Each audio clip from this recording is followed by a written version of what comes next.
Hello बच्चों, स्वागत है आप सबका आज की सेशन में। हम लोग अभी केमिकल काइनेटिक्स पढ़ रहे हैं। ये केमिकल काइनेटिक्स का दूसरा लेक्चर है। हम लोग फर्स्ट लेक्चर में हम लोग क्या पढ़ रहे हैं? अभी chemical kinetics.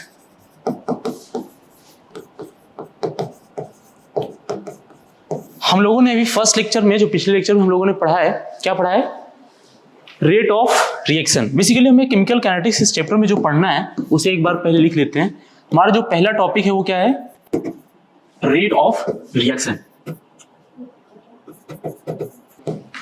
Rate of reaction कहते क्या है? ठीक है, पिछले लेक्चर में मैंने इसे एक्सप्लेन किया है। रेट ऑफ रिएक्शन होता क्या है? ये speed of a chemical reaction. ठीक है, मैंने इसे बहुत ही अच्छे से एक्सप्लेन किया पिछले लेक्चर पे, जाके आप इसे देखें अगर नहीं देखे हैं तो। उसके बाद जो हमें दूसरा मेजर टॉपिक जो पढ़ना है वो क्या है हमारा? Factors affecting the rate of reaction. ठीक है, जो दूसरा टॉपिक हमें इस चैप्टर में पढ़ना है वो क्या है? Factors affecting the rate of reaction. इस चैप्टर का सबसे बड़ा टॉपिक यही है। इसी को पढ़ने में हमें सबसे ज्यादा समय लगने वाला है। और जो तीसरा स्मॉल टॉपिक जो पढ़ना है इसमें वो है, मैंने ये पिछले लेक्चर में भी बताया था, बस एक रिकैप करवा दे रहा हूं। Application of kinetics in reaction mechanism.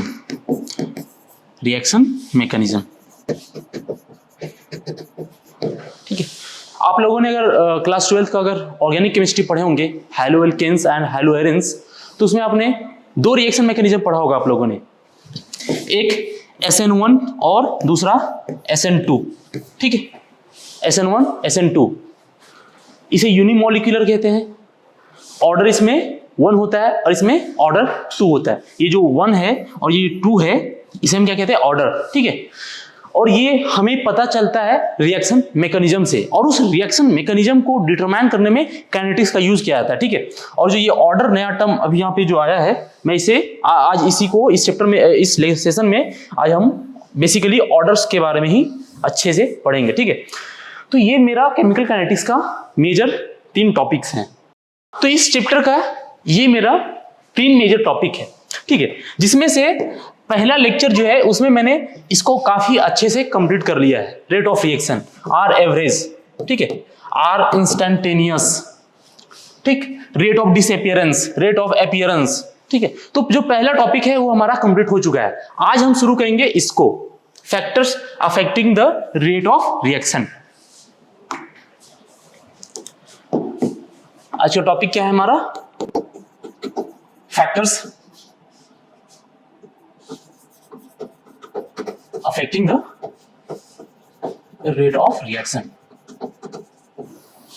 ठीक, factors affecting the rate of reaction मतलब वो कौन से फैक्टर्स हैं जो केमिकल रिएक्शन के रेट को डिस्टर्ब करते हैं, या तो घटाएंगे या बढ़ाएंगे। ठीक है, उनमें से जो पहला फैक्टर हमें पढ़ना है वो है concentration of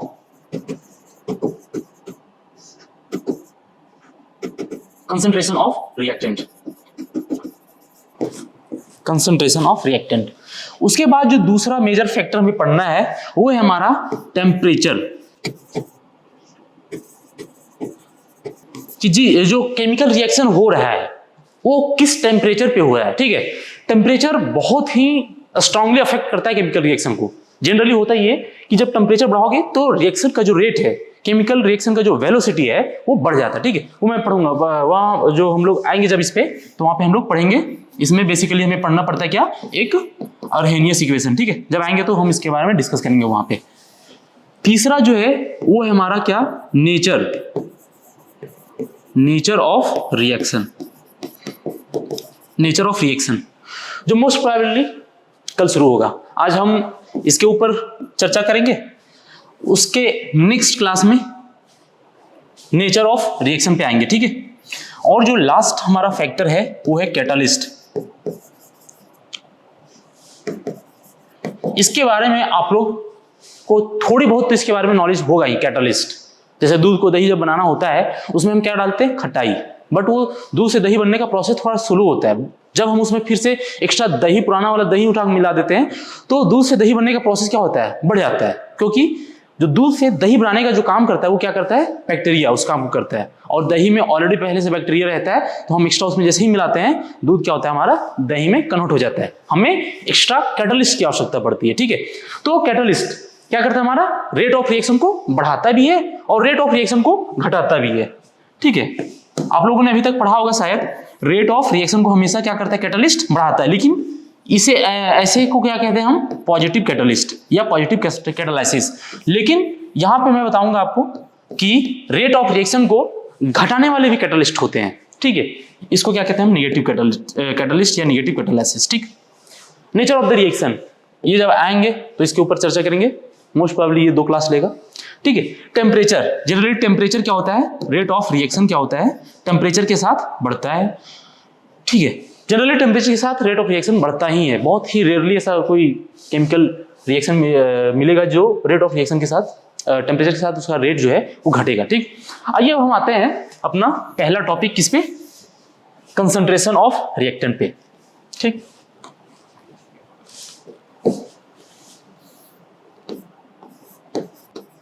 dependence of rate of reaction, dependence of rate of reaction on concentration of reactant। एक थोड़ा सा मैं पिछले क्लास का जो है वो रिवीजन कराना चाहूंगा। पिछले क्लास में हमने क्या बताया है, रेट ऑफ रिएक्शन, जिसे हम क्या कहेंगे, रेट। इसको रिप्रेजेंट करने के लिए जो मैंने तरीके बताए थे क्या था वो, minus change in concentration of reactant divided by change in time, ठीक।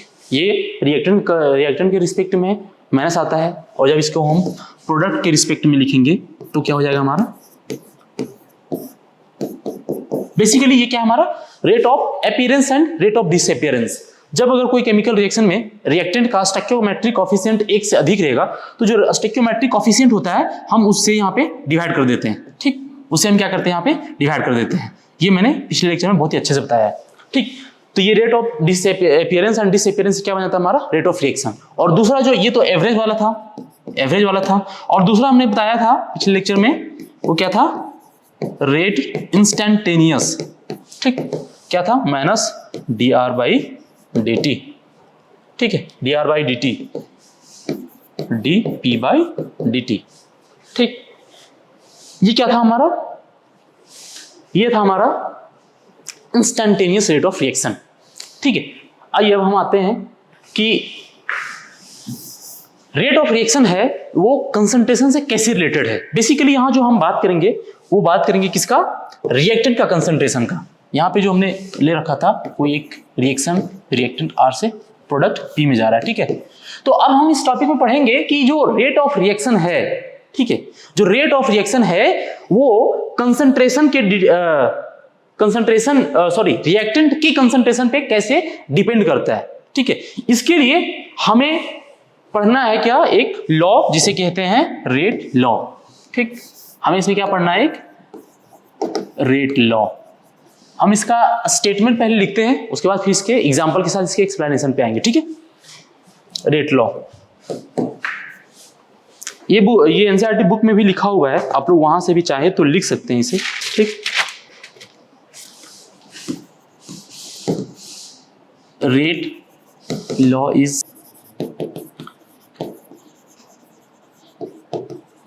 ठीक, ये हमारा रेट लॉ जो हमें क्या बताता है कि rate of reaction concentration of reactant के ऊपर कैसे डिपेंड करता है। देखो कहता है क्या है कि rate law is a expression in which reaction rate is given in term of molar concentration with each term is raised to the power which may or may not be same as the stoichiometric coefficient of the reacting species of a chemical reaction। आइए एक example से हम समझते हैं। कोई एक chemical reaction है, ठीक है, ठीक है, इसका स्टोइकियोमेट्रिक कोएफिशिएंट A और B रिएक्ट करके क्या बना रहा है हमारा प्रोडक्ट, ठीक। अकॉर्डिंग टू रेट लॉ जो इसका रेट ऑफ रिएक्शन है, रेट ऑफ रिएक्शन जो है, ठीक, जिसे हम अब सिंपली रेट कहेंगे, जो रेट ऑफ रिएक्शन है वो क्या होता है, डायरेक्टली प्रोपोर्शनल होता है कंसंट्रेशन ऑफ रिएक्टेंट का। यहां तक समझ में आया? साथ ही साथ इसके पावर में कुछ इसके पावर में कोई भी एक नंबर हो सकता है, वो नंबर इसका जो स्टोइकियोमेट्रिक कोएफिशिएंट है उसके बराबर भी हो सकता है, बराबर नहीं भी हो सकता है। हम यहाँ पे एक कोई भी आर्बिट्री नंबर एक्स वाई लेकर के चल रहे हैं, ठीक है। जैसे इस एग्जांपल का अगर इस इक्वेशन का अगर एग्जांपल ले तो क्या होगा हमारा, rate directly proportional to concentration of A, concentration of B, power X and power Y, ठीक। ये हमारा क्या है, rate law. Rate of reaction directly proportional to the concentration of reactants raised to the power some number. वो X Y के बराबर भी हो भी सकता है, नहीं हो सकता, उस पे बाद में आए। जब हम प्रोपोर्शनैलिटी हटाएंगे तो क्या मिलेगा, हमें यहाँ पे कांस्टेंट लगाना पड़ेगा प्रोपोर्शनैलिटी की जगह पे। ये क्या हो जाएगा हमारा एक्स और वाई। ये क्या हमारा रेट लॉ एक्सप्रेशन, इसे क्या कहते हैं हम, rate law expression.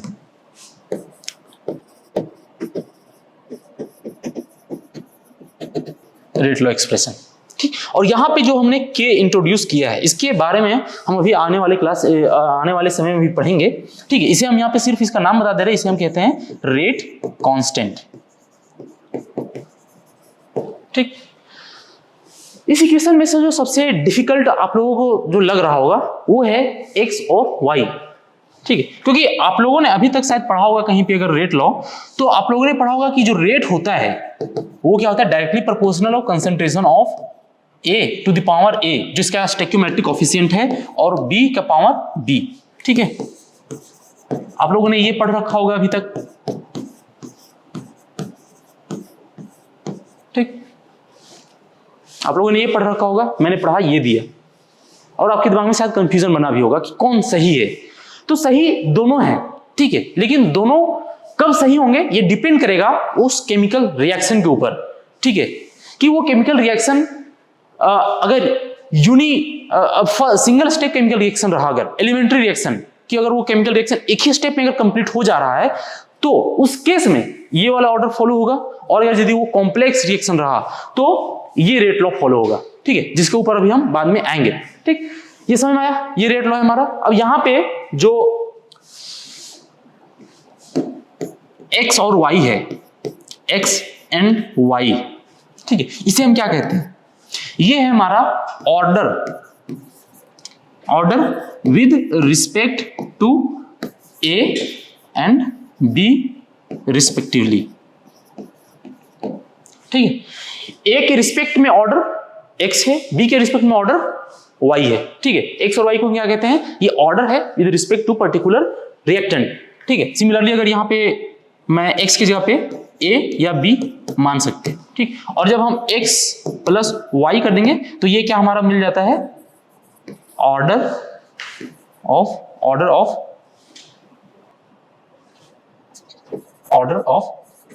Overall complete reaction. ये कंप्लीट रिएक्शन का क्या होता है हमारा ऑर्डर, ठीक है। मैं दोनों को एक्सप्लेन कर रहा हूं, अभी मैं इसको एक्सप्लेन करूंगा कि एक्स वाई कब ए और बी के बराबर होगा। सिंपल शब्दों में अगर कहें हम तो ऑर्डर ऑफ द रिएक्शन वो स्टोइकियोमेट्रिक कोएफिशिएंट के समीशन के बराबर कब होगा वो मैं भी एक्सप्लेन करूंगा। बस यहां पे ये समझ लो कि ये हमारा रेट लॉ, ठीक है। अगर आप क्लास 12th बोर्ड एग्जाम में अगर आता है आप इसे भी लिखते हो तो गलत नहीं होगा, बट ये ज्यादा ऑथेंटिकेट इक्वेशन है, ठीक है, क्योंकि इसमें हमें पता नहीं है कि ये जो रिएक्शन दे रखा है, ठीक है, ये एलिमेंट्री रिएक्शन है या कॉम्प्लेक्स रिएक्शन है, ठीक है। अभी मैं आऊंगा इस पे। तो आते हैं अब हम ऑर्डर पे, ठीक है। फाइनली हमें ये समझना है कि एक्स वाई जो है वो ए और बी के बराबर कब होगा, ठीक है। तो क्या हमारा ऑर्डर, देखो अब ऑर्डर जो है ना ये है हमारे पास दो प्रकार का, अभी मैंने आपको एक्सप्लेन किया तो दोनों ऑर्डर, ठीक। Order with respect to reactant, ठीक है, वो कौन कौन था, एक्स एंड वाई या फिर ए एंड बी। और दूसरा ऑर्डर क्या था हमारे पास, order of overall reaction, order of overall reaction. इसमें क्या था हमारे पास, x plus Y and a plus Y. ठीक है, तो देखो अब ऑर्डर जो है हमारा वो स्टोइकियोमेट्रिक कोफिशिएंट के बराबर या स्टोइकियोमेट्रिक कोफिशिएंट के समेशन के बराबर कब होगा, ये बात डिपेंड करती है कि वो केमिकल रिएक्शन कैसा है। ठीक है, अगर वो केमिकल रिएक्शन एलिमेंट्री रहा, ठीक है, एलिमेंट्री रहा, अगर मैं केस 1 मान लूं कि कोई एक केमिकल रिएक्शन है, केस 1, ठीक, कोई एक A है प्लस B, अगर मैं इन दोनों का 2-2 मोल ले लूं, ताकि मैं अभी जब कॉम्प्लेक्स रिएक्शन को जब मैं एक्सप्लेन करूंगा तो समझने में आसानी होगा। ठीक, दोनों का अगर मैं 1-1 मोल ले लूं और ये प्रोडक्ट बना रहा है, अगर ये एलिमेंट्री रिएक्शन रहा, ठीक है, if it is a elementary reaction, इसका मतलब क्या हुआ कि ये सिंगल स्टेप रिएक्शन है, सिंगल स्टेप रिएक्शन। ठीक है, सिंगल स्टेप रिएक्शन मतलब कि ये रिएक्शन बस एक ही स्टेप में कंप्लीट हो जा रहा है। ठीक है, ऐसा होगा कि नहीं होगा ये मुझे नहीं मालूम, बट मैं यहाँ पे एक एग्जांपल दे रहा हूँ, रैंडम एग्जांपल। ठीक है, बस समझने के लिए। ठीक, अगर ये रिएक्शन सिंगल स्टेप रिएक्शन है तो इसका जो रेट लॉ होगा, ठीक है, अभी मैंने पीछे बताया ना, रेट लॉ जो होगा वो क्या हो जाएगा हमारा K।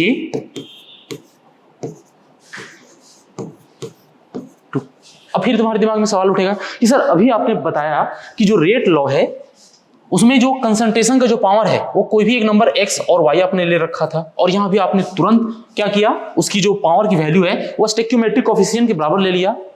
हाँ, ये सही है। कब, जब जो केमिकल रिएक्शन दे रखा है वो अगर एलिमेंट्री रिएक्शन रहा, मतलब वो रिएक्शन सिंगल स्टेप में कंप्लीट हो जा रहा है, तो उस केस में ये रेट लॉ फॉलो होगा। ऑर्डर इसका क्या होगा, इसका 2 + 2 4 के बराबर हो जाएगा, मतलब स्टोइकियोमेट्रिक कोफिशिएंट के बराबर होगा, sum of stoichiometric coefficient, sum of stoichiometric coefficient के बराबर होगा। ठीक, ये हुआ हमारा पहला केस। कब, जब केमिकल रिएक्शन जो दे रखा है वो एलिमेंट्री हो, मतलब वो रिएक्शन सिंगल स्टेप में ही कंप्लीट हो जाए, तो जो रेट लॉ है, रेट लॉ एक्सप्रेशन है वो काफी सिंपल होता है, कुछ नहीं करना, rate is equal to K concentration of reactant power stoichiometric coefficient, concentration of reactant power stoichiometric coefficient. ठीक, और इस केस में जो दिया हुआ केमिकल रिएक्शन के जो स्टेप है इसे हम क्या कहते हैं, रेट डिटरमाइनिंग स्टेप। अब आपको यहां पे एक नया टर्म सीखना है, क्या, रेट डिटरमाइनिंग स्टेप। ठीक, RDS। ठीक, रेट डिटरमाइनिंग स्टेप। बात समझ में आया? जब हमारे पास रिएक्शन क्या होगा, एलिमेंट्री रिएक्शन होगा, उस केस में रेट लॉ लिखना काफी आसान होता है। जो रिएक्टेंट दिया हुआ है उसका कंसंट्रेशन की वैल्यू और जो स्टोइकियोमेट्रिक कोफिशिएंट है वो स्टोइकियोमेट्रिक कोफिशिएंट उसके ऊपर लगा देना है। बात समझ में आई क्या? हाँ, ये रिएक्शन बैलेंस्ड होना चाहिए। जो स्टोइकियोमेट्रिक कोफिशिएंट हम यहाँ पे जो यूज कर रहे हैं वो क्या होगा, हमारा बैलेंस्ड इक्वेशन का स्टोइकियोमेट्रिक कोफिशिएंट होगा। ये यहाँ पे मेंशन कर लो तुम लोग। जो स्टोइकियोमेट्रिक कोफिशिएंट होगा वो क्या होगा, स्टोइकियोमेट्रिक कोफिशिएंट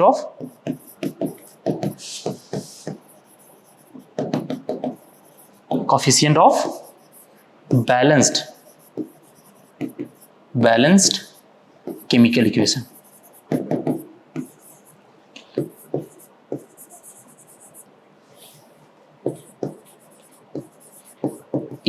ठीक, पता नहीं ऐसा रिएक्शन होता है कि नहीं होता, होता ही होगा, बट यहां मैं एक रैंडम एग्जांपल दिया हूं। ठीक है, केस 1 समझ में आया? जब एलिमेंट्री रिएक्शन होगा तो कैसे हम रेट लॉ लिखेंगे, रेट ऑफ रिएक्शन कैसे कंसंट्रेशन ऑफ रिएक्टेंट पे डिपेंड करेगा, ये समझ में आ गया। अब आते हैं हम कॉम्प्लेक्स रिएक्शन पे, केस 2। ठीक है, केस 2, जब हमारे पास रिएक्शन जो है वो क्या होगा, कॉम्प्लेक्स रिएक्शन मतलब मल्टी स्टेप रिएक्शन। जो केमिकल रिएक्शन है वो सिंगल स्टेप में कंप्लीट नहीं हो रहा है, वो कई स्टेप में कंप्लीट हो रहा है, मल्टी स्टेप रिएक्शन। ठीक, चलो एग्जांपल लेते हैं। जैसे सपोज कि ये क्या है हमारा, ये हमारा है एक्चुअल रिएक्शन। ठीक, ये क्या बना है हमारा प्रोडक्ट, और मैंने कह दिया कि ये जो रिएक्शन है, मैंने पिछले वाले जो भी केस बताया उसमें मैं मान के चल रहा था कि एलिमेंट्री रिएक्शन है, ये रिएक्शन एक ही स्टेप में कंप्लीट हो जा रहा है। लेकिन इस केस में मैंने कह दिया ये क्या है हमारा कॉम्प्लेक्स रिएक्शन है। कॉम्प्लेक्स रिएक्शन है मतलब कि ये एक स्टेप में कंप्लीट नहीं हो रहा होगा। ठीक है, यहां तक समझ आया? तो क्या होगा, एक स्टेप में अगर ये कंप्लीट नहीं हो रहा है, ठीक, तो ये कई सारे स्टेप में कंप्लीट हो रहा होगा। चलो मैं एक केस बनाता हूं कि ये सपोज 4 स्टेप में कंप्लीट हो रहा है। ठीक, पहले क्या बन रहा है, एक ए और एक बी मिलकर के सी बना रहा है। ठीक, दूसरा सी प्लस बी मिलकर के क्या बना हमारा डी बना रहा है। डी प्लस सी मिलकर के फिर से क्या बना दे रहा है, यहाँ पे एक एफ बना दे रहा है सपोज। ठीक, ये 2 सी बना रहा है यहाँ पे, और लास्ट में एक एफ और एक ए मिलकर के क्या बना रहा है हमारा फाइनल प्रोडक्ट।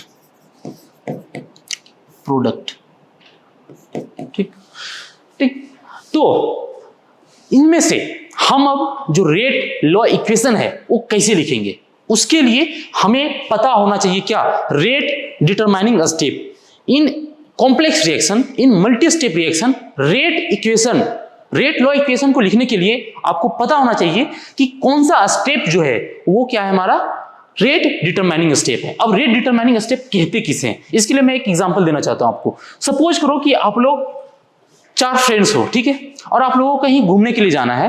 ठीक, आप लोगों को कहीं घूमने के लिए जाना है और आप लोगों ने ये फिक्स किया कि हम 10 बजे दिन में घूमने के लिए निकलेंगे। ठीक है, आप लोगों ने प्लान बनाया कि हमें 10 बजे घूमने के लिए जाना है। आपका प्लान है 10 बजे हमें घूमने के लिए जाना है। अब सपोज करो कि कोई आपका फ्रेंड है जो काफी फास्ट अपने सारे काम करके वो 9:30 बजे ही तैयार हो गया कि चलो घूमने के लिए चलते हैं। तो क्या आपका प्लान 10 बजे एग्जीक्यूट हो पाएगा? नहीं, क्योंकि उसे अब रुकना पड़ेगा। ऑलरेडी प्लान जो बन गया 10 बजे, ठीक है, 10 जब तक नहीं बजेगा तब तक आप लोग घूमने के लिए नहीं निकलोगे। ठीक, दूसरा कंडीशन कि कोई एक फ्रेंड आपका है कि एग्जैक्ट टाइम पे ही काम करता है, वो 10 बजे आ गया, तैयार हो गया घूमने के लिए, तो आपका प्लान टाइम पे एग्जीक्यूट हो जाएगा। ठीक है, आपके सारे फ्रेंड क्या करेंगे, 10 बजे अगर तैयार हो गए कहीं घूमने के लिए जाने के लिए, तो आपका प्लान क्या होगा, 10 बजे तैयार हो जाएगा। लेकिन सपोज करो तीसरा कंडीशन कि आपके फ्रेंड सर्किल में, ठीक है, आपके 4 दोस्तों में कोई एक दोस्त ऐसा है जो हर एक काम को थोड़ा लेट करता है, समझे, वो थोड़ा लेट तैयार होगा।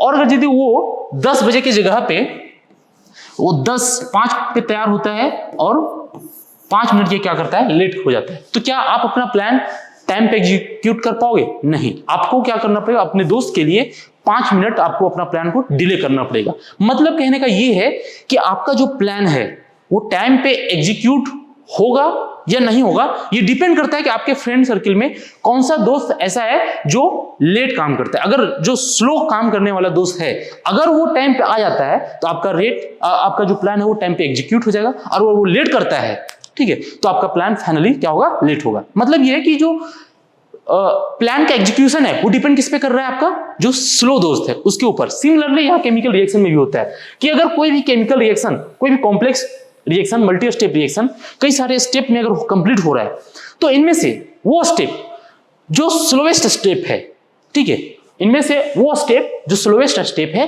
केमिकल रिएक्शन का जो स्पीड है, जो रेट है, रेट ऑफ रिएक्शन है, वो डिपेंड करता है उस स्लोएस्ट स्टेप पे। और जो भी स्टेप इनमें से स्लोएस्ट स्टेप होगा उसे हम क्या कहते हैं, रेट डिटरमाइनिंग स्टेप। मैं इसे यहां पे लिखना चाहता हूं। अब बात समझ में आई, रेट डिटरमाइनिंग स्टेप किसे कहते हैं, rate determining step, rate determining step. Rate determining step देखो, जो सिंगल स्टेप रिएक्शन होता है, ठीक है, सिंगल स्टेप रिएक्शन, चूंकि उसमें कोई दूसरा स्टेप है ही नहीं, तो जो रेट डिटरमाइनिंग स्टेप होता है वो सिंगल स्टेप जो है वही स्टेप अपने आप में क्या है, रेट डिटरमाइनिंग स्टेप। तो सिंगल स्टेप रिएक्शन में हमें रेट डिटरमाइनिंग स्टेप जैसा कोई कॉन्सेप्ट इंट्रोड्यूस करने की आवश्यकता पड़ती नहीं है। ये जो रेट डिटरमाइनिंग स्टेप का जो कॉन्सेप्ट है वो जनरली हमें मल्टी स्टेप रिएक्शन में जरूरत पड़ता है। ठीक है, तो in multi step reaction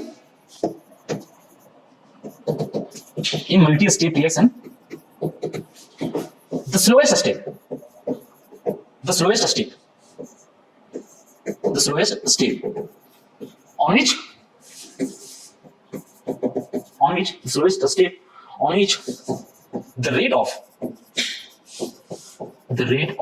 reaction depends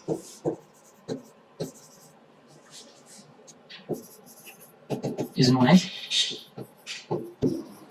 as rate determining step। देखो इसको हम R.D.S से डिनोट करते हैं, ठीक है। देखो केमिकल काइनेटिक्स में इस प्रकार का जो है ना एब्रिविएशन यूज किया जाता है, शॉर्ट फॉर्म, ठीक। जैसे रेट ऑफ रिएक्शन को हमने क्या लिखा था, ROR, रेट ऑफ रिएक्शन।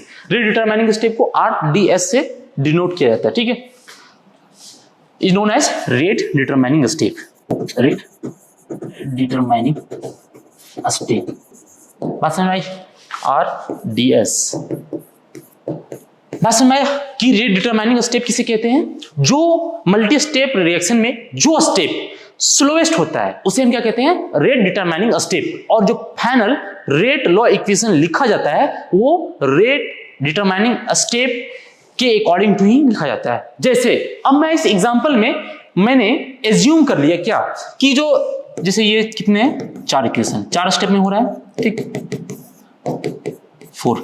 जो थर्ड वाला स्टेप, सॉरी सेकेंड वाला जो स्टेप है, ठीक है, जो सेकेंड स्टेप है वो क्या है हमारा, रेट डिटरमाइनिंग स्टेप। अगर मैंने मान लिया कि ये स्लोएस्ट स्टेप है, मतलब क्या हुआ, ये हमारा क्या है, रेट डिटरमाइनिंग स्टेप।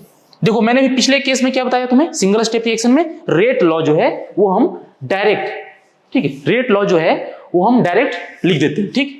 लेकिन जब भी कॉम्प्लेक्स रिएक्शन हुआ इस तरह का जो मल्टी स्टेप में हो रहा है, तो इस केस में जो स्लोएस्ट स्टेप है उसको हम यहां से निकालेंगे C+D। क्या बना रहा है हमारे पास, D। ये क्या हमारा स्लोएस्ट स्टेप, स्लोएस्ट स्टेप है ये, इसी को हम क्या कहते हैं, RDS, ठीक। तो अब जो रेट लॉ होगा, ठीक है, रेट लॉ जो होगा, रेट वो क्या होगा हमारा यहां पे, K कंसंट्रेशन ऑफ C और कंसंट्रेशन ऑफ B, कितना है, पावर 1। अब देखो यहां पे हम B का पावर x y कुछ नहीं लिख रहे हैं, हम जो स्टोइकियोमेट्रिक कोएफिशिएंट है यहां पे 1, अब हम उसी को लिख रहे हैं। बात समझ में आई क्या। एक्चुअली रेट लॉ कैसे लिखा जाता है, ऐसे, अगर सिंगल स्टेप रहा तो जो स्टेप दिया हुआ है उसी के कंसंट्रेशन का वैल्यू लेना है और उसके स्टोइकियोमेट्रिक कोएफिशिएंट को हम पावर में लगा देंगे। लेकिन अगर मल्टी स्टेप रहा तो उस केस में जो रेट डिटरमाइनिंग स्टेप होता है, जो स्लोएस्ट स्टेप होता है, उसको हम वहां से पहले पॉइंट आउट करते हैं और उसके बाद रेट लॉ लिखते हैं, उसमें जितने कंसंट्रेशन टर्म इन्वॉल्व रहते हैं उन कंसंट्रेशन टर्म को लिखते हैं यहाँ पे, और उसके स्टोइकियोमेट्रिक कोएफिशिएंट को हम यहाँ पे सीधा पावर में लगा देते हैं। बस समझ में आई क्या। अब अगर इस एग्जांपल में अगर कहूं कि जो ऑर्डर है,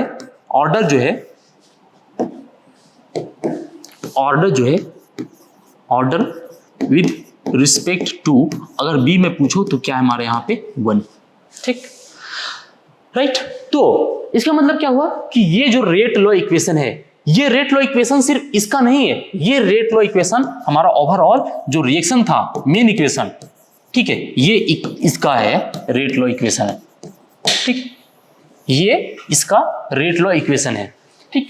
और ये जो रेट लॉ इक्वेशन है इसका है, और ये रेट लॉ इक्वेशन जो फाइनल हमारे पास इक्वेशन है इसका तब बनेगा जब हम इन स्टेप की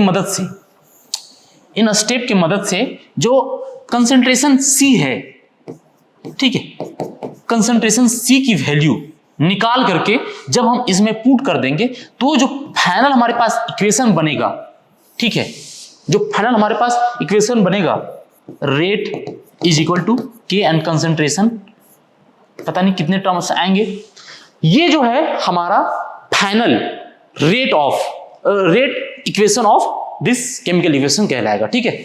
ये काफी डिफिकल्ट होता है क्योंकि जो यहाँ पे कंसंट्रेशन की वैल्यू C है, इसको फाइंड करने के जो तरीके हैं, जो एडवांस तरीका है, जिसे हम कहते हैं स्टडी स्टेट अप्रोक्सीमेशन, ठीक है, वो आगे पढ़ोगे, और कई सारे तरीके हैं, उनमें से मैं एक तरीका आपको अभी यहाँ पे बताने जा रहा हूं कि ये जो वैल्यू है C का वैल्यू वो कैसे कैलकुलेट करते हैं, ठीक है। यहां तक समझ में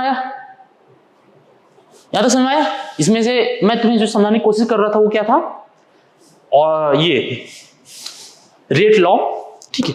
रेट लॉ के बाद केस 1 में, हाँ, मल्टी स्टेप रिएक्शन में जो स्लोएस्ट स्टेप होता है उसे हम क्या कहते हैं, रेट डिटरमाइनिंग स्टेप, और जो फाइनल रेट इक्वेशन जो लिखा जाता है, रेट लॉ इक्वेशन, वो रेट डिटरमाइनिंग स्टेप के अकॉर्डिंग टू ही लिखा जाता है, ठीक है।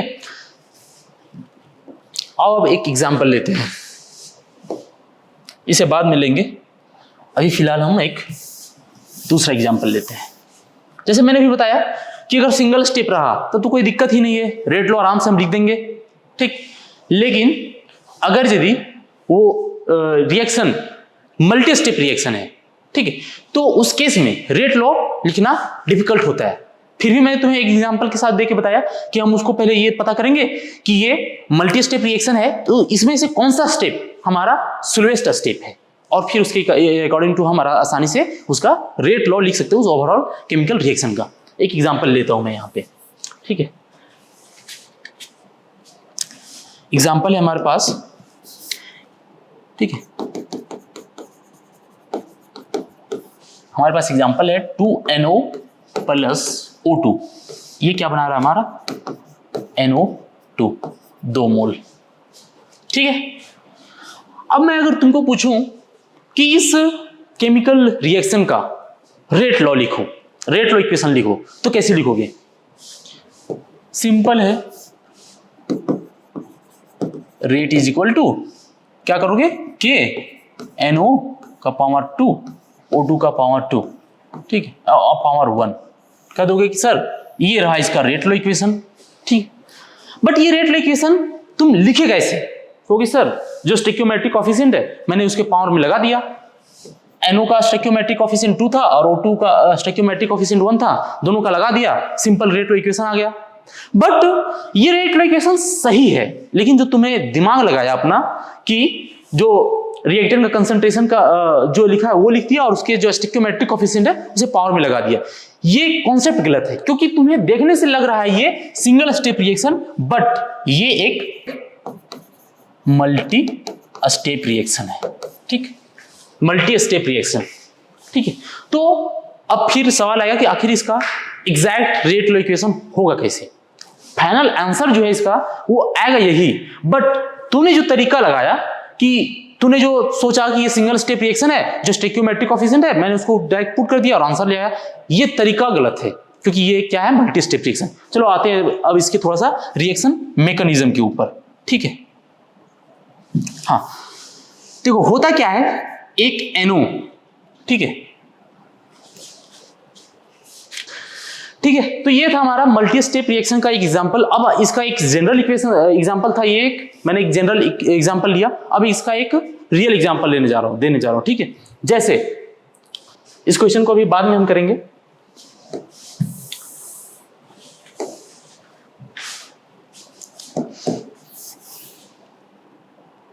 एग्जांपल, ठीक है, NO2 प्लस Cl2 क्या बना रहा है हमारा, NOCl2, ठीक। अगर मैं तुमसे कहूं, ठीक है, अगर मैं तुमसे कहूं कि इस केमिकल इक्वेशन का रेट लॉ इक्वेशन लिखो तो कैसे लिखोगे? बहुत ही सिंपल है, क्या कहेंगे हम, रेट इज इक्वल टू के NO का कंसंट्रेशन का पावर 2 और Cl2 का कंसंट्रेशन का पावर 1, ठीक है। ओके सर सिंपल तो है, मैंने जो रिएक्टेंट है उसके कंसंट्रेशन टर्म लिए और उसका पावर क्या कर दिया, जो स्टोइकियोमेट्रिक कोएफिशिएंट है वो लगा दिया, ठीक है।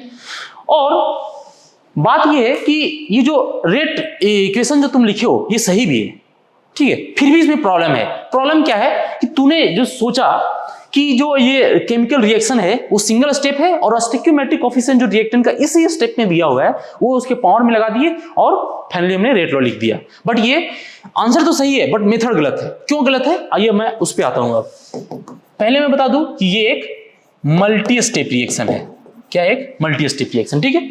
तो आंसर जो है ये फाइनल आंसर तो यही होगा, बट अगर इसके मैकेनिज्म पे आए, ठीक है, इसके मैकेनिज्म पे आए तो पहले क्या होता है हमारा NO एक Cl2 के साथ रिएक्ट करके हमारा NaCl2 बनाता है, ठीक है, NaCl2 बनाता है और ये NaCl2, ठीक है, NoCl2 दूसरा NO के साथ रिएक्ट करके हमारा फाइनल जो है वो क्या बनाता है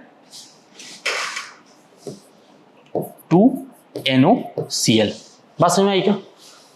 जो तुमने दिमाग लगाया अपना कि रेट लो एक्सप्रेशन लिखने के लिए जो रिएक्टेंट दिए हुए हैं और जो उसकी स्टोइकियोमेट्रिक कोएफिशिएंट है दोनों के बीच में हमने अपना सॉल्यूशन इसका कर दिया, लेकिन वो तरीका क्या था? गलत था, क्योंकि ये एक मल्टी स्टेप रिएक्शन था और इसमें जो इन्वॉल्व स्टेप्स हैं वो ये 2 स्टेप हैं। ठीक है, क्या अब तुम लिख लोगे इसका रेट लो एक्सप्रेशन? नहीं, अभी भी इसमें कुछ डेटा इनसफिशिएंट है। ठीक है, इसमें अभी भी कुछ डेटा क्या है? इनसफिशिएंट है, क्योंकि इसमें मैंने तुम्हें ये बताया ही नहीं कि इनमें से रेट डिटरमाइनिंग स्टेप कौन सा है। जब तक रेट डिटरमाइनिंग स्टेप तुम्हें पता नहीं रहेगा तब तक मल्टी स्टेप रिएक्शन का रेट लो एक्सप्रेशन तुम आसानी से नहीं लिख पाओगे। चलो मैं अब वो भी डेटा तुम्हें दे देता हूं और मैं कह देता हूं कि जो दूसरा स्टेप है ये क्या है? हमारा RDS है, रेट डिटरमाइनिंग स्टेप है।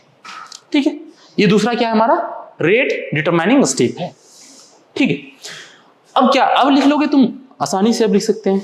देखो कैसे, क्या हो जाएगा हमारा rate is equal to K और रिएक्टेंट में क्या है हमारा NoCl2 और दूसरा हमारा NO। ये हो गया हमारा इस स्टेप का रेट लो इक्वेशन। ठीक है, इस सेकेंड स्टेप का रेट लो इक्वेशन। और अब इस केमिकल रिएक्शन जो फाइनल केमिकल रिएक्शन है हमारा, इसका जो रेट लो एक्सप्रेशन है, ठीक है, इसका जो रेट लो एक्सप्रेशन है वो भी अब इसी इक्वेशन के मदद से हम आगे कैलकुलेट करेंगे। ठीक है, और वो कैसे कैलकुलेट करेंगे? अब इसमें कुछ नहीं करना, हमें इस अननोन कंसंट्रेशन टर्म की वैल्यू इन टर्म ऑफ इसके और इसके इन दोनों रिएक्टेंट नोन रिएक्टेंट के टर्म में इस अननोन रिएक्टेंट के टर्म का कंसंट्रेशन टर्म का वैल्यू हमें निकाल के पुट करना है इसमें। ठीक है, और इसके लिए आगे जाओगे तुम स्टेडी स्टेट अप्रोक्सीमेशन पढ़ोगे। यहां पे काफी सिंपल एग्जांपल मैंने ले रखा था, वो क्या था? हमारा इक्विलिब्रियम वाला। ठीक है, इसीलिए इसका वैल्यू निकालना हमारे लिए यहाँ पे काफी आसान है। देखो कैसे निकालेंगे। सो अब हम अगर इस इक्वेशन पे आ जाएं, इस इक्वेशन पे अगर हम आ जाएं तो क्या हमारा ये इक्विलिब्रियम है। ठीक, और इक्विलिब्रियम के बारे में तो लोगों ने पढ़ा होगा शायद कि जो K इक्विलिब्रियम है इसमें होता क्या है? प्रोडक्ट का कंसंट्रेशन डिवाइडेड बाय रिएक्टेंट का कंसंट्रेशन। क्या है हमारा? NO और Cl2। ठीक, अब अगर हम इसको इधर ले आए तो हमारे पास NoCl2 का वैल्यू मिल गया। क्या मिल गया? K इक्विलिब्रियम और NO का कंसंट्रेशन और Cl2 का कंसंट्रेशन। अब अगर यदि हम इसको इसमें पुट कर देंगे और जो फाइनल रेट लो इक्वेशन बनेगा हमारा वो क्या बनेगा? इस मल्टी स्टेप रिएक्शन का रेट लो बनेगा, जिसका रेट लो इक्वेशन तूने ऑलरेडी पहले निकाल के रख चुका था, लिख चुका था, जो कि सही था, लेकिन तरीका तुम्हारा क्या था? गलत था। क्यों? क्योंकि ये एक मल्टी स्टेप रिएक्शन था, तूने इसे सिंगल स्टेप रिएक्शन मान करके इसका रेट लो इक्वेशन लिखा था। ठीक है, अब आते हैं हम नेक्स्ट पेज पे। क्या है हमारे यहाँ पे? Rate is equal to K NoCl2 का कंसंट्रेशन और इधर क्या हो जाएगा हमारा NO का। अब यहां से हमें क्या करना है? इस NoCl2 का कंसंट्रेशन का वैल्यू निकाल के यहाँ पे हमें पुट करना है। क्या हो जाएगा यहां से? रेट K NoCl2 का कंसंट्रेशन का वैल्यू क्या आया है? K इक्विलिब्रियम NO और Cl2। K इक्विलिब्रियम NO का कंसंट्रेशन और यहां से क्या है हमारे पास? Cl2। और ये दोनों टर्म जो है, ये तीनों टर्म ये तो इसके लिए आ गए ना, और ये जो बचा हुआ ये और पहले से जो कांस्टेंट की वैल्यू थे वो। अब इसको थोड़ा सा और अगर इस इक्वेशन को हम रीअरेंज करें तो क्या हो जाएगा हमारे पास? रेट इज इक्वल टू इसको एक मिला करके एक नया कांस्टेंट K डैश मान लेते हैं हम। ठीक है, एक नया कांस्टेंट K डैश मान लेते हैं हम। ठीक, NO यहां भी NO है, यहां भी NO, दोनों का पावर 1 है। पावर क्या हो जाएगा? जो बेस जो है वो सेम रहता है, पावर क्या हो जाता है हमारा? जुड़ जाता है Cl2। ठीक है, ये रहा हमारा रेट लो इक्वेशन, जो कि तुमने भी पहले लिख चुका था, उसी के बराबर आया, बट तरीका क्या था? थोड़ा सा डिफरेंट था। बात समझ में आई? मैं इस क्वेश्चन की मदद से तुम्हें पहले तो मल्टी स्टेप रिएक्शन का रेट लो कैसे लिखते हैं ये समझाने की कोशिश कर रहा था, और वो था क्या हमारा? रेट डिटरमाइनिंग स्टेप पे डिपेंड करता है उसका रेट। ठीक है, तो ये एक थ्योरेटिकल मेथड था रेट लॉ इक्वेशन को लिखने का और उसमें मतलब उसका ऑर्डर फाइंड करने का। अब यहां से ऑर्डर जो है वो क्या आएगा हमारा, ऑर्डर 2 + 1 3। ये हमारा क्या था, एक थ्योरेटिकल मेथड था।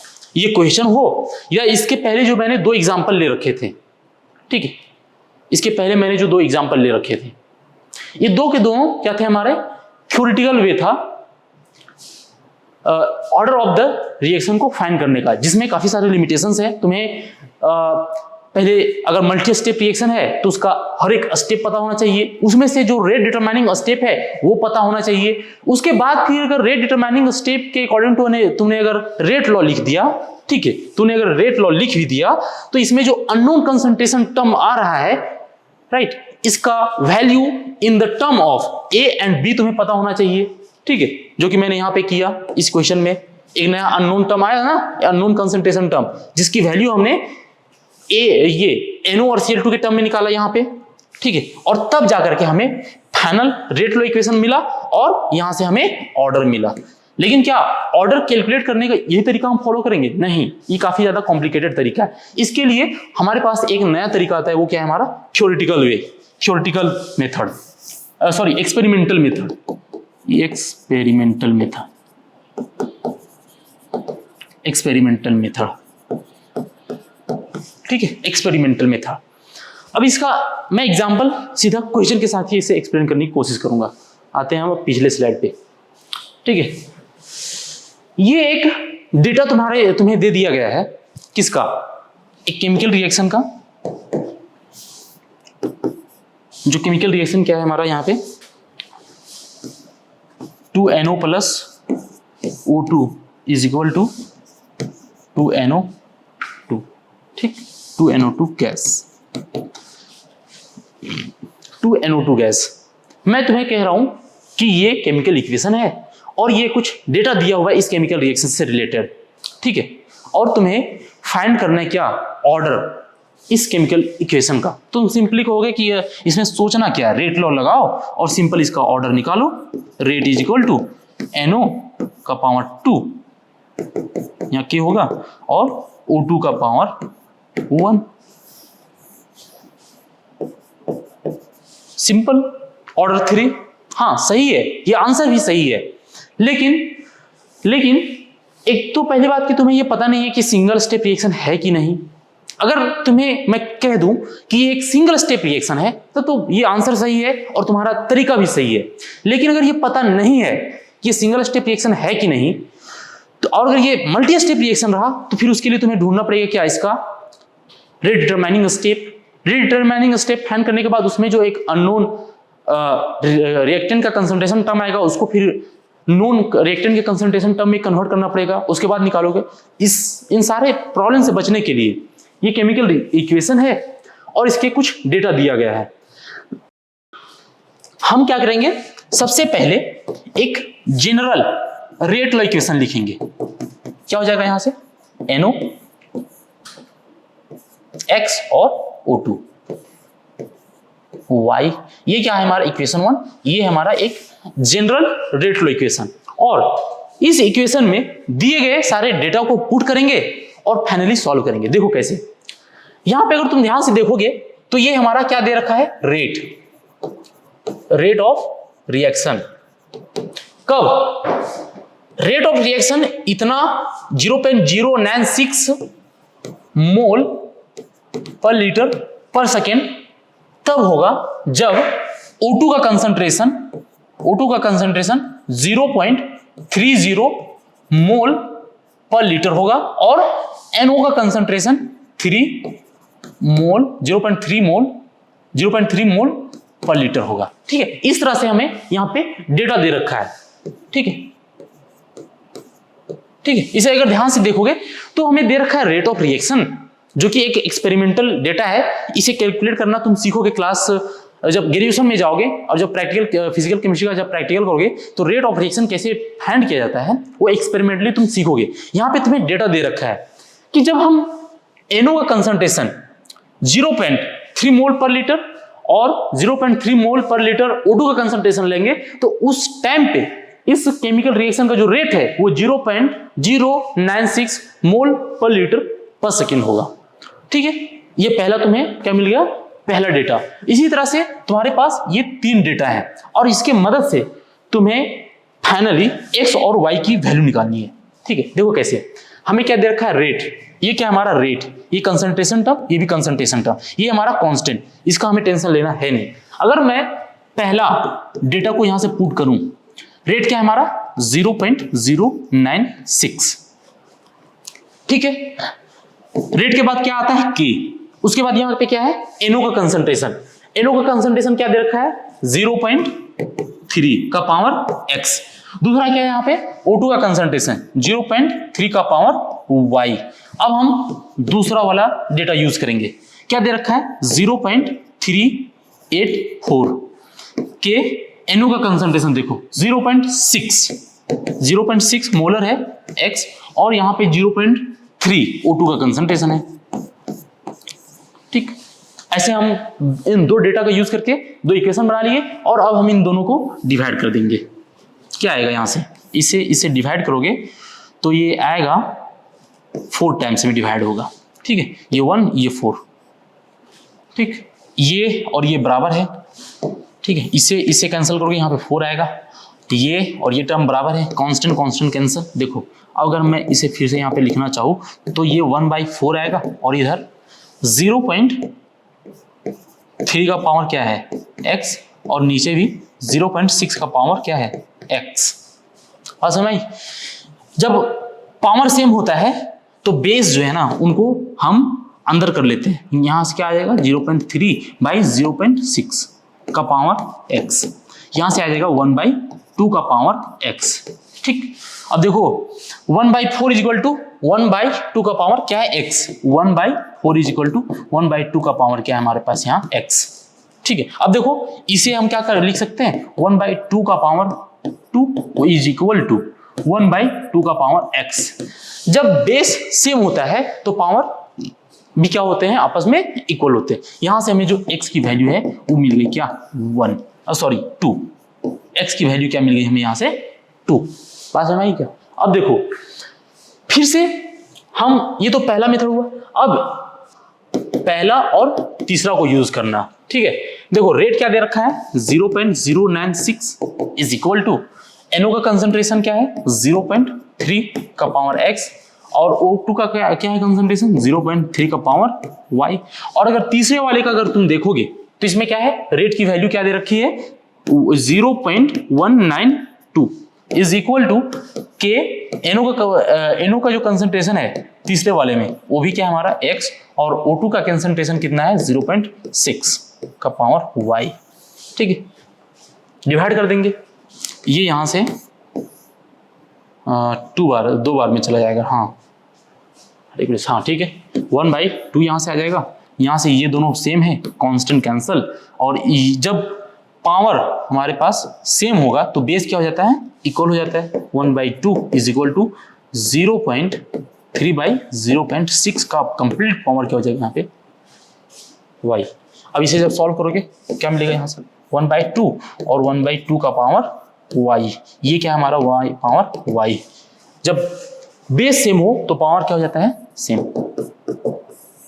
ठीक है, देखो x और y की वैल्यू क्या मिल गई हमें यहाँ पे, x की वैल्यू 2 और y की वैल्यू 1। ठीक है, तो रेट की वैल्यू क्या हो जाएगी हमारे यहां से, रेट इज इक्वल टू के NO का कंसंट्रेशन का पावर x और O2 का पावर क्या दे रखा था हमने y। x की वैल्यू क्या आई थी हमारे यहाँ पे 2, NO का पावर हो जाएगा यहाँ से 2 और O2 का पावर यहाँ से हो जाएगा 1। ये है हमारा रेट लॉ इक्वेशन जो हम एक्सपेरिमेंटली डिटरमाइन किए हैं। और ऑर्डर क्या हो गया यहाँ से हमारा ऑर्डर 3। ठीक है, तो देखो कहने का मतलब ये है कि ऑर्डर और रेट लॉ इक्वेशन है, दो कंडीशन है। पहला कि अगर वो एलिमेंट्री रिएक्शन अगर दे रखा है तब तो कुछ करना ही, रेट लॉ इक्वेशन आसानी से हम लिख देंगे और ऑर्डर हम आसानी से कैलकुलेट कर लेंगे। और अगर यदि वो मल्टी स्टेप रिएक्शन है तो वो काफी ज्यादा डिफिकल्ट हो जाएगा, हमें थ्योरेटिकल अप्रोच करना पड़ेगा। ठीक है, कि उसमें से कौन सा स्टेप जो है, अगर वो मल्टी स्टेप है तो कौन सा स्टेप रेट डिटरमाइनिंग स्टेप है, स्लोएस्ट स्टेप है, और फिर वहां से हम वैल्यू कैलकुलेट करेंगे। और तीसरा मेथड हमने तुम्हें यहाँ बताया क्या, एक्सपेरिमेंटल मेथड। तुम्हें डेटा दे देगा और रेट और केमिकल इक्वेशन दे देगा, रेट लॉ लगाना है, ऑर्डर अननोन टर्म्स, ऑर्डर की जगह पे अननोन टर्म्स हमें यूज करेंगे और फाइनली जो डेटा दिया है उसे पुट करेंगे, सॉल्व करेंगे, हमें क्या मिल जाएगा, एक्स वाई की वैल्यू। ठीक है, तो ये था हमारा रेट लॉ इक्वेशन। अब यहां पे जो टर्म आया हमारा ऑर्डर, अब ऑर्डर को जरा हम डिफाइन कर देते हैं। ठीक है,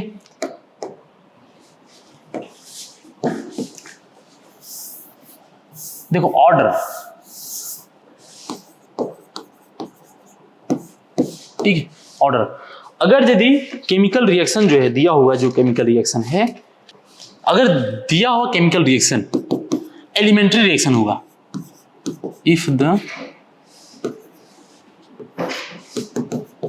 गिवन, ठीक है, अगर यदि दिया हुआ केमिकल रिएक्शन अगर एलिमेंट्री रिएक्शन है तो उसके जो स्टोइकियोमेट्रिक कोफिशिएंट है, स्टोइकियोमेट्रिक कोफिशिएंट किसका, बैलेंस्ड केमिकल इक्वेशन का, इसे याद रखना, ऑफ बैलेंस्ड केमिकल इक्वेशन। ठीक है, बैलेंस्ड केमिकल इक्वेशन का जो स्टोइकियोमेट्रिक कोफिशिएंट होगा उसका सम क्या हो जाएगा, हमारा ऑर्डर हो जाएगा। और अगर यदि केमिकल रिएक्शन एलिमेंट्री नहीं कॉम्प्लेक्स केमिकल रिएक्शन हुआ तो उस केस में जो ऑर्डर है वो स्टोइकियोमेट्रिक कोफिशिएंट के सम के बराबर हो भी सकता है और नहीं भी हो सकता है। बात समझ में आई क्या? जैसे इस इक्वेशन में जो मैंने पिछला इक्वेशन जो दिया है, इसमें क्या था हमारा, ये एक मल्टी स्टेप रिएक्शन था, फिर भी जो ऑर्डर है वो स्टोइकियोमेट्रिक कोफिशिएंट के सम के बराबर ही आ रहा था। ठीक है,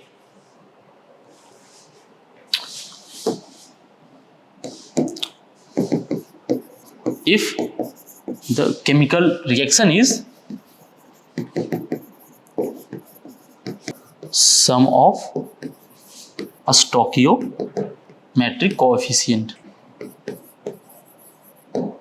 ठीक है। और तीसरा पॉइंट जो इसमें याद करने वाला है वो ये है कि जो ऑर्डर की वैल्यू है, ठीक है, वो तो पहला पॉजिटिव हो सकता है, ठीक है, दूसरा हमारे पास, तीसरा क्या है हमारे पास, फ्रैक्शन, दूसरा क्या है हमारे पास, फ्रैक्शन में भी हो सकता है, ऑर्डर 1/2 भी हो सकता है, 1/3 भी हो सकता है। ठीक है, और तीसरा जो है वो हमारे पास निगेटिव भी हो सकता है, बट ये रेयरली होता है ऐसा केमिकल रिएक्शन जिसका ऑर्डर क्या हो, निगेटिव में हो। ठीक है, तो ये ऑर्डर ऑफ केमिकल रिएक्शन से रिलेटेड कुछ इंपॉर्टेंट पॉइंट्स थे जिसे आप लिख ले तो अच्छा होगा। यहां तक हमारा क्या कंप्लीट हो गया, रेट लॉ, ठीक है, और ऑर्डर। अब आते हैं हम, जो पहला जो रेट लॉ में बताया था उसमें एक कांस्टेंट था, रेट कांस्टेंट। अब हम आते हैं उसके ऊपर।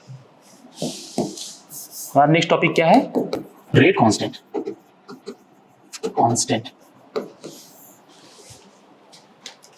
रेट कांस्टेंट कहां पे हम लोगों ने देखा था, रेट लॉ इक्वेशन में क्या था, रेट इज इक्वल टू के और ए का कंसंट्रेशन का वैल्यू क्या था, पावर एक्स और वाई का, बी का वाई। ठीक, और यहां पे जो के था इसको हमने क्या कहा था, रेट कांस्टेंट। ये क्या था हमारा, रेट कांस्टेंट।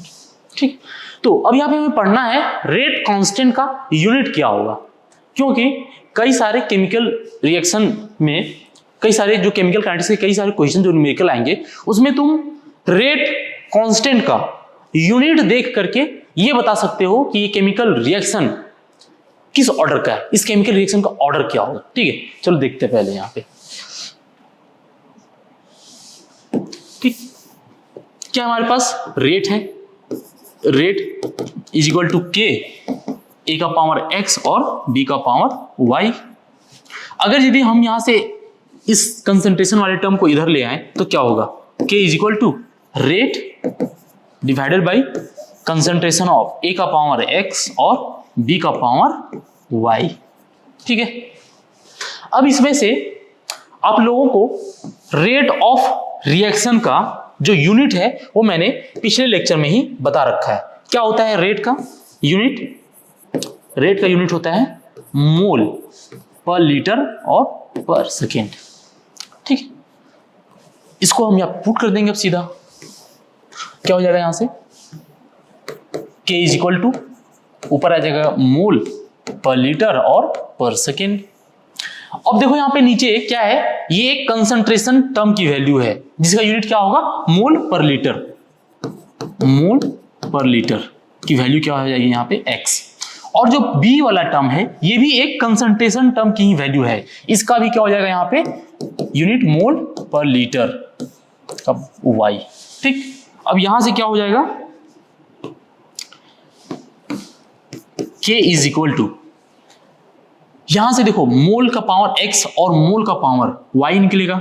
चलो मैं इसे थोड़ा सा सिंप्लीफाई कर ही देता हूं, मोल पर लीटर और पर सेकेंड। देखो बेस सेम है दोनों का, पावर क्या हो जाएगा, जुड़ जाएगा, क्या हो जाएगा, मोल पर लीटर का पावर x प्लस y।